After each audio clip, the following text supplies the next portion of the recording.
Last week, the ACCC published a damning report about Australia's gas crisis, summing up the problem with two charts. First, the regulator is forecasting that demand for gas will exceed supply next year by 56 petajoules. So that's 2,037 petajoules versus supply of 1,981. And second, there's a rather shocking graph that shows that LNG exporters are taking gas from the domestic market rather than supplying it.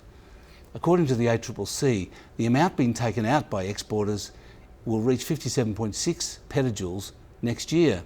And by the way, a petajoule is 1,000,000 billion joules. That's quite a lot of joules. But buried deep in the ACCC's Gas Inquiry Interim Report is another chart that rather gets to the heart of the problem.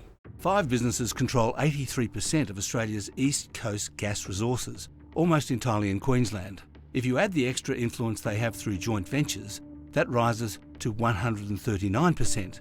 And finally, if you add their influence through exclusivity arrangements, that is, deals that commit a producer to sell to only one buyer, then it rises to 163%. Of course, you can't own more than 100% of something, but what this chart shows you is that these 5 companies and joint ventures have got Australia's gas wrapped up very tight indeed. And the result of that is shown by this chart on page 120. That is, price versus cost. The price has gone up tenfold in 18 months, while the cost has remained the same. That is not much.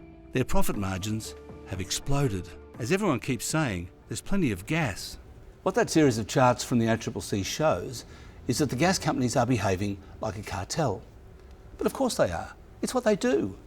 As Adam Smith wrote in The Wealth of Nations almost 250 years ago, people of the same trade seldom meet together, even for merriment or diversion, but the conversation ends in a conspiracy against the public or some contrivance to raise prices. So it's no good asking them nicely to stop it.